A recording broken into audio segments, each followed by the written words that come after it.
Assalamualaikum warahmatullah. Today we continue our lecture on topic 3, which is hydrodynamics. So this is our outline of topic 3, but today I only focus on 3.1.4,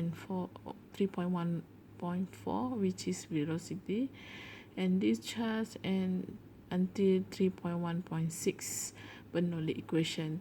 The other three I will explain after I explain the calculation part. Then bila saya explain on theory part, then you will be more understand.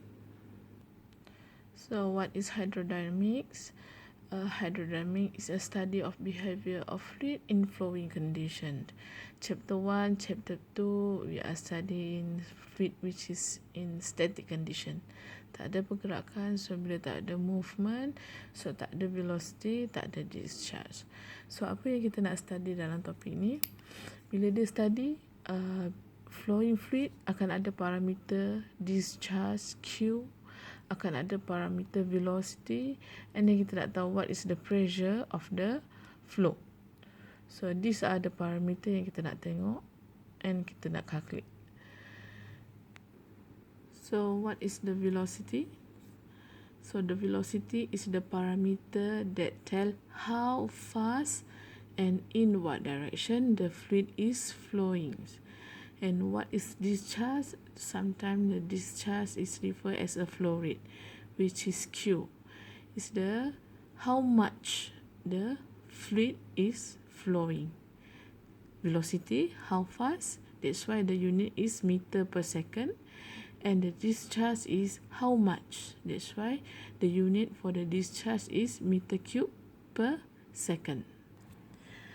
In order to calculate the parameter of flow, which is Q, V and pressure, normally kita apply dua principle. Satu principle of conservation of mass. Okay, now saya nak explain conservation of mass dulu. Let's say kita ada satu pipe. Okay, kita letak in as a point 1, out as a point 2.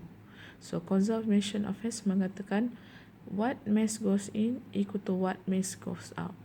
So dia akan dapat simplifikan, kita cakap discharge in equal to discharge out. Sama ada awak tulis in atau out ataupun 1, 2. It doesn't matter, sama. So daripada Q sama dengan AV, now kita kata area 1 V1 equal to area 2 V2. So what is area 1? So awak kena tahu berapa diameter at 1. So pi d1 square over 4 times dengan V1 equal to pi d square over 4 times dengan V2. So tengoklah problem nak apa, nak suruh cari V1 ke, nak suruh cari V2 ke, ataupun soalan dah bagi Q2, dia suruh cari diameter at 1. Okay.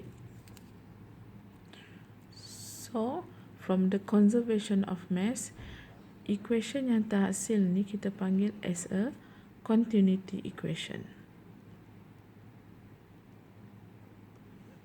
Okay.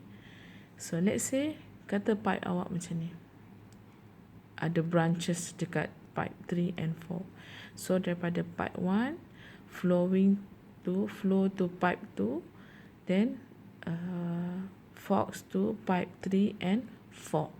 So what are the continuity equation? So the continuity equation is Q1 equal to Q2 equal to Q3 plus Q4. Okay, so dia ada pipe 1, 2, 3. So the continuity equation yang terhasil is Q1 equal to Q2 plus Q3.